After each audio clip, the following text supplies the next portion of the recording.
सदगुरु कबीर साहब ने कहा है, मन मुरीद संसार है, गुर मुरीद कोई साध, जो माने गुरबचन को ताका मता अगाध। मन का चेला तो पूरा संसार है, लेकिन गुर मुरीद कोई साध। साध कहते हैं साधक को। साध का मतलब ड्रेस से नहीं। जैसे हम ही एक ड्रेस पहने बैठे हैं, ड्रेस से साधु कोई नहीं। कबीर साहब ने इसका बहुत विरोध किया। साध भया तो क्या भया, माला पहनी चार, ऊपर भेष बनाइया, भीतर भरी भंगार। तो साध का अर्थ है जो साधना करे वो साध, और जो साधना न करे। कबीर साहब ने वेश की पूजा भी निंदा की है, क्योंकि लोग क्या कहते हैं, भैया वेश की पूजा है, वेश को अगर उतार दिया जाए, अलग कर दिया जाए, उन कपड़ों को कौन पूजेगा। वेश बराबर भेष है, भेद बराबर ना है, तौल बराबर घूंघची और मोल बराबर ना। वेश के बराबर भेष तो हो सकता है, लेकिन भेद बराबर नहीं होता। घूंघची से सोना तौला जा सकता, घूंघची की कोई कीमत नहीं, और घूंघची पर सोना बहुत कीमती होता।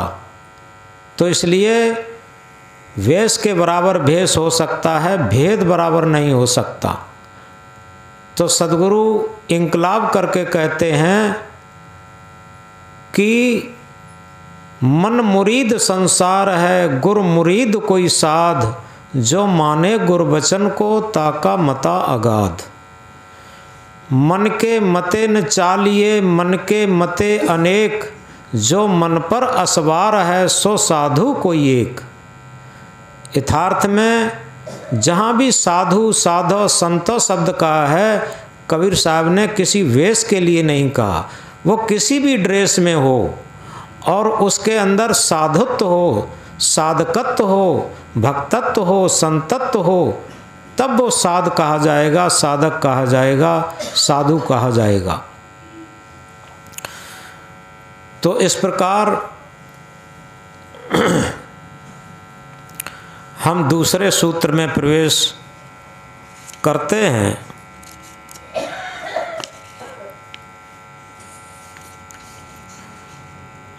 क्योंकि अभी बंद आंखों में जो कुछ भी दिखाई दिया वो देखा, और इससे हमारी जो बाह्य दृष्टि थी वो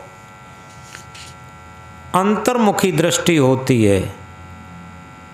बाहर देखने का अभ्यास और अंदर देखने का अभ्यास, जीवन भर बाहर देखने का ही अभ्यास किया, अंदर दृष्टि को अंतर्दृष्टि करने का, दृष्टि को अंतर्मुखी करने का अभ्यास ही नहीं किया। ये सारी चीज़ें अभ्यास से होती। कोई ये समझे एक दिन में ध्यान आ जाएगा, ऐसा नहीं है।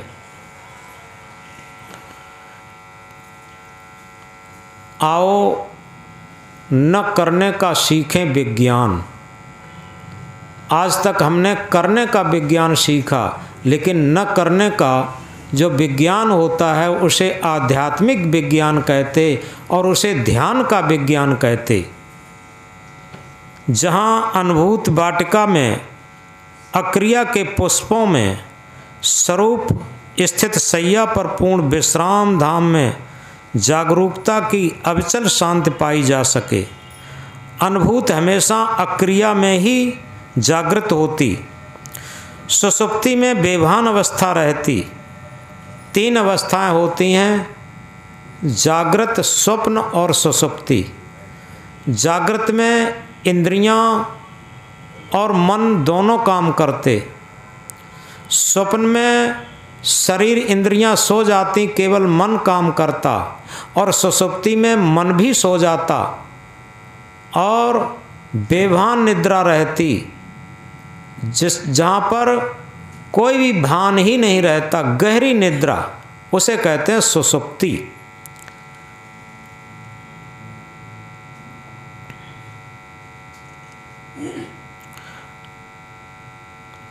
अनुभूति की जागृत प्रतिकूलता आने पर राग और द्वेष के बीच की भूमिका है, जिसे विराग कहा जाता, दूसरी भाषा में वर्तमान भी कहते। राग भविष्य में सुख भोग की कामना पर आधारित है। लोग कहा करते हैं कि माया बड़ी बलवती होती। अगर सही तरीके से समझें तो माया हमारे मन के अंदर ही समाई है, कहीं बाहर नहीं है। जो मन के अंदर माया नहीं होगी, एक बात बहुत गहराई से समझने की है, तो मन बाहर चिपकेगा नहीं, और जिस की मन में आसक्ति होगी वही चीज़ बाहर उपस्थित होगी, तो मन वहाँ चिपकाहट पैदा करेगा, आसक्ति पैदा करेगा, ममता पैदा करेगा, मोह पैदा करेगा, और वही माया हो जाएगी। जैसे अभी थोड़ी देर पहले बताया था, एक आदमी को बीड़ी में आसक्ति है, तो बीड़ी उसके लिए माया है। अगर बाहर उसने बीड़ी देख ली तो मन ललक मार जाएगा। और एक आदमी बीड़ी नहीं पीता, उसकी बीड़ी में कोई ममता नहीं है, आसक्ति नहीं है, उसके सामने अगर बीड़ी सुलगा दी गई तो हो सकता है उसे वहाँ से हटना पड़ जाए।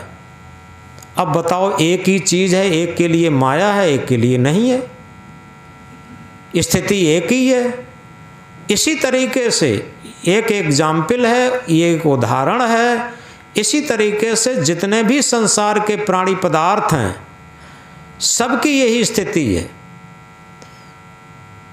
कुछ लोग खाने पीने, देखने, सुनने, सूंघने, चखने, स्पर्श करने की आसक्ति में, जिन्हें पंच विषय कहते हैं, जीवन भर उलझे रहते। और कुछ लोगों को ये कुछ भी उनकी तरफ रुझान नहीं होती, उनके लिए कोई माया नहीं। तो इस प्रकार सदगुरु कबीर साहब ने कहा है कि मन माया तो एक है, माया मन है समाए, तीन लोक संशय परी मैं काहे कहूँ समझाए। मन माया कोई अलग अलग चीज़ें नहीं हैं, सारी माया मन के अंदर समाई है। और तीन लोक संशय परी मैं काहे कहूँ समझाए। तीन लोक में इस बात की संशय है कि माया बहुत बलवती है, सबको नचाती है। ऐसा कुछ नहीं, माया कुछ बलवती नहीं है, कोई चीज़ बलवती नहीं है, केवल हमारे मन की आसक्ति ही बलवती हो जाती। और उस आसक्ति को अनासक्ति में बदलने से माया कोई चीज़ नहीं रह जाती। आप देखें, राजा भर्तहरि को देखें, महात्मा बुद्ध को देखें, महावीर स्वामी को देखें, मीरा को देखें, ये सब राजा थे, सम्राट थे। और जब इन्होंने घर छोड़ा, इनको विराग जागृत हुआ, तो उनके लिए कोई चीज़ माया नहीं रही, और जीवन भर उन्हें लुभा नहीं सकी माया। तो इस तरीके से ये सब मन का मोह होता है कि हमने कहाँ कहाँ मोह टिका लिया। कोई आदमी मिट्टी खाने लग जाता है, उसके लिए मिट्टी ही माया हो जाती। तो हमारे मन में किस चीज़ की मोह है, किस चीज़ की आसक्ति है, कहाँ पर हमारा मन टिका है, और इस बह दृष्टि को अंतर्दृष्टि करना, अंतर्मुखी दृष्टि करना इसीलिए होता है कि मन वहाँ बाहर कहीं टिक न सके, अंदर टिकना सीखे। और जब अंदर टिकना सीख लेता है तो हमारी दृष्टि अंतर्दृष्टि होती है। और उसी के लिए कहा, अभी सुबह के सत्र में कहा था, जिसकी दृष्टि सृष्टि से अलग हो चुकी, रिझाओगे उसे भला क्या देकर। सृष्टि क्या है? ये पांच तत्व और इनके पंच विषय, यही तो सृष्टि है। जिसका मन पंच विषय से विरत हो चुका, उनकी दृष्टि सृष्टि से अलग हो चुकी। उनके रिझाने के लिए दुनिया में कोई चीज़ बलवती नहीं रही। और जिसकी दृष्टि पंच विषय में लालायत है, आसक्त है, पग पग पर उनका मन लोलुप होता। और ऐसा लोलुपी मन कभी भी ध्यान में टिक नहीं सकता, स्थिर नहीं हो सकता। निष्काम मन, निस्वार्थी मन, निर्मल मन, निर्द्वंद मन, निर्विकारी मन ही ध्यान के लिए योग्य होता। तो इसलिए राग भविष्य में सुख भोग की कामना पर आधारित होता तथा भूतकाल की घटी घटनाओं पर जहाँ वासनाओं की पूर्ति न होने की संवेदनाओं की यादगिरी ही द्वेष बन जाती है। अतः अनुभूत राग के बाद द्वेष से पहले जो सावधानी की जागरूकता, जिसे विराग कहा जाता है, विराग थोपने की चीज़ नहीं है, वर्तमान में उद्घाटित होने की स्थिति है। विराग वर्तमान की पूर्ण जागरूकता का नाम है। जिस प्रकार दूध और छाछ के बीच में नैनी होती है, उसी प्रकार राग और द्वेष के बीच में विराग होता। नैनी को तपाने से शुद्ध घी निकलता है, उसी प्रकार विराग की तीव्र अग्नि तड़प में शुद्ध अनुभूति प्रकट होती है। जो शुद्ध वर्तमान है, वर्तमान अक्रिया में है, जहाँ सारी मानसिक क्रियाएं भी शांत हो जाती। शून्य सदन अक्रिया का साम्राज्य। अंधकार में कोई शक्ति नहीं, प्रकाश शक्तिमान है। जहाँ प्रकाश रहता अंधकार रह नहीं सकता। इसी प्रकार ज्ञान प्रकाश के समक्ष अज्ञान अंधकार टिक नहीं सकता। अंधकार प्रकाश का अवरोधक नहीं बन सकता। उसी प्रकार विवेक ज्ञान, जिसे आत्मज्ञान कहा है, सेल्फ नॉलेज कहा है, जहाँ पर पोथी के थोपे हुए ज्ञान की बात नहीं, ऐसा ज्ञान चेतना की स्वाभाविक जागरूकता से प्रस्फुटित ज्ञान के समक्ष अज्ञान टिक नहीं सकता। ज्ञान किन्हीं शब्दों के जोड़ को नहीं कहते। जहाँ निशब्दता विद्यमान हो, शब्द के पहले भी निशब्दता थी, शब्द के बाद भी रहेगी। संकल्प उठने से पहले भी संकल्प शून्यता थी और संकल्प के बाद भी रहेगी। क्रिया से पहले भी क्रिया से पहले अक्रिया थी और क्रिया के बाद भी अक्रिया रहेगी। तो अक्रिया, संकल्प शून्यता, निशब्दता की स्थिति ही सहज समाधि है। संतो सहज समाधि भली, सहजता समाधि की स्वाभाविकता। तो इस तरीके से जो विराग शब्द है, जिसे वैराग कहते हैं, कोई बाहर से कपड़े पहनने से थोपने की चीज़ नहीं है। राग और द्वेष के बीच में की स्थिति, जहाँ पर न तो राग हो न द्वेष हो, वहाँ पर विराग की स्थिति होती है। जैसे अभी बताया था कि नैनी, जहाँ छाछ और दही के बीच की स्थिति होती है, उसे नैनी कहते हैं। और नैनी को तपा दिया जाए तो शुद्ध घी निकलता है। इसी तरीके से विराग की एक रस स्थिति, उसमें आत्म अनुभूति आती है, सच्ची आत्म अनुभूति। ये प्रैक्टिकली बात, क्योंकि थ्योरिकल में तो सब जानते हैं लेकिन प्रैक्टिकल में नहीं जानते।